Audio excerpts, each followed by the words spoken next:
Pilots all over YouTube are experiencing crashes with the DJI Avata. I'm going to tell you why.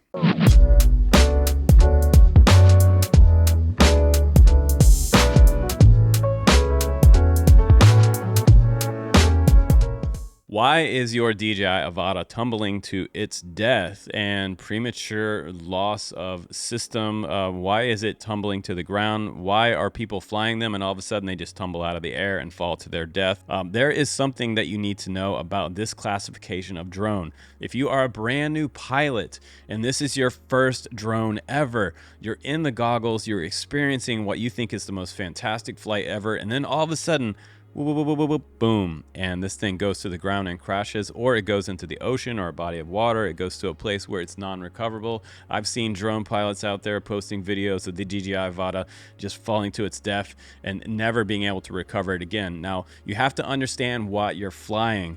You're flying a classification called a Cinewhoop. The Cinewhoop is a very specific category in the FPV community. So these drones have been designed over the past 5 years from various different companies. I've tested more than probably anybody out there on YouTube. I have like hordes of these drones laying around from the very first iterations. We first started flying what we call Cinewhoop. It is a tiny little 20-gram indoor analog FPV drone, which a lot of people start on, and that's really where you should start to learn to fly acro. But in this video, that's a whole different subject. We're going to talk about manual mode, what we also call acro mode, and why people are crashing that as well. But today I'm here to educate you on the phenomenon of what we call tumble or flight controller flip out. And this drone right here, the way it's set up, it is very prone to tumble or flight controller flip out. Now, what is flight controller trip out? Well, it's the external pushing of forces onto the drone's frame. And a lot of times when you add prop guards to a drone frame, this phenomenon creeps up. And the way that we have got rid of that over the years is we've started to make the prop guards thinner and lighter and less resistance to the internal flight controller. So what I'm saying in short is that the more something pushes on this flight controller, and if it doesn't have the motor to power through that and get you through that load on the push on the external force, which could be wind or a high-speed maneuver or something like that, this flight controller will lose its edge. And once it gets past that edge, what happens is the phenomenon of tumble. So this thing goes into a spin, which a lot of times, about 90% of the time, is unrecoverable. Now, why would the DJI Avata go into a tumble and not be recoverable and just go straight to its death? I talked about this before I even had this drone. It's called Watch Before You Buy. Go and watch that video. I talk about the battery placement.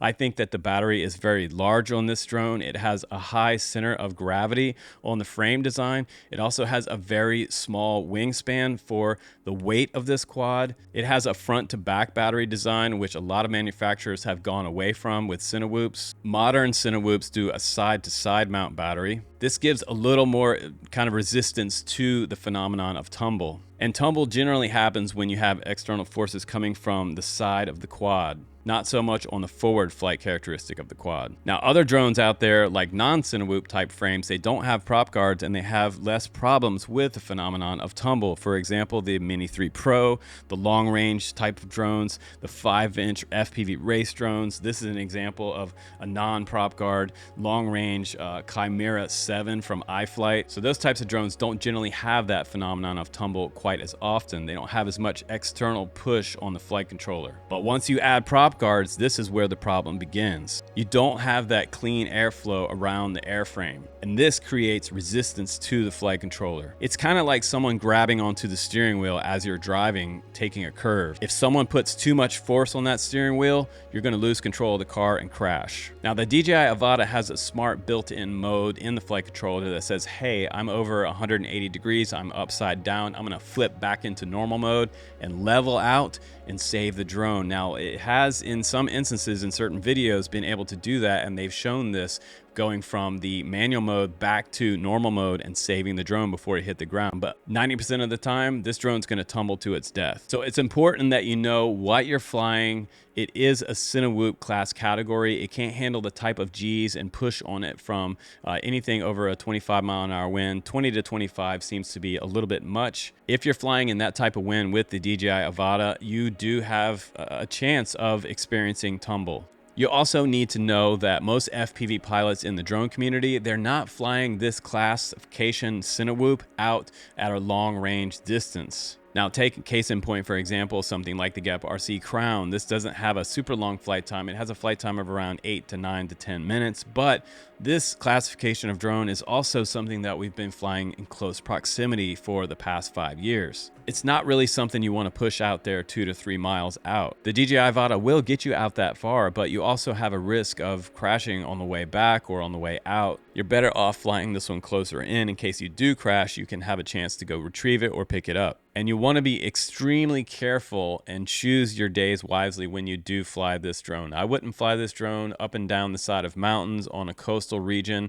on a windy day. That is a recipe for disaster. I can just see this in my mind tumbling down the side of a cliff on the way to the ocean to its death. This drone cannot handle that type of weather environment. Now, if you want to fly coastal windy regions, you need something with more weight, no prop guards, and a lower center of gravity. So like I said before in my previous video, watch before you buy. Before I even had this drone, you know, guys were asking me, who the hell do you think you are, Nostradamus? You don't even have this drone yet. What are you talking about? Go back and watch that video and you will see examples of what's happening all over YouTube. So all the stuff I've been telling you guys about the DJI Avata has come true, and I want you to be super careful and know what you're flying. So how do you avoid the tumble? Well, you got to pick days when it's not super windy to fly the DJI Avata, and you want to practice flying it as slow as possible.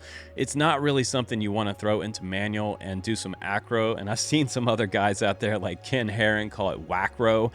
It is kind of a whacked version of acro. It's nothing like this one. This one will fly circles around it. This one will do power loops. It'll do big flips and rolls, even with the camera on here. And it doesn't have tumble in this drone as the DJI Avata does, mainly because this one is about 200-300 grams lighter than this big beast. And this guy's also running 6S battery, which is way more powerful than the Lion. The Lion has no punch out. It has no power to make a recovery. It's kind of like driving a fast car. When you need the power, it's there, but if not, you don't have it. There's no way to get out of a situation you can get yourself into. There's no powering out with the DJI Avata. So my best advice to you is not to fly this in manual mode. It is also best if you fly this close proximity, and if you fly it as slow as possible for those beautiful cinema videos. That's what this is made for. It's a very slow drone. It will do great in tight spaces, and if you fly it slow, you're going to be able to bring this drone home and have it back to your home point in one piece. So go slow. This is not a hot rod. Go slow with this drone and you will have the ultimate fun with it. It's the most precise drone I've ever flown if I'm flying slow. When I start to go fast and get high speed with this drone, it loses itself and does the tumble. Now, if you want more information and tutorials on the DJI Avata, please do subscribe on my channel, and I'm going to bring you more truthful facts, tutorials, and information on the DJI Avata coming up. So stay tuned and check out our giveaway at the end of this video. We're giving away a DJI FPV drone. Thanks again. I'll see you on the next one. Hey guys, I'm Rebecca. You have a chance to win this DJI FPV drone, the case, and 2 batteries. We're gonna choose one of the next 100,000 subscribers to be our lucky winner. So please subscribe, good luck, and happy FPV.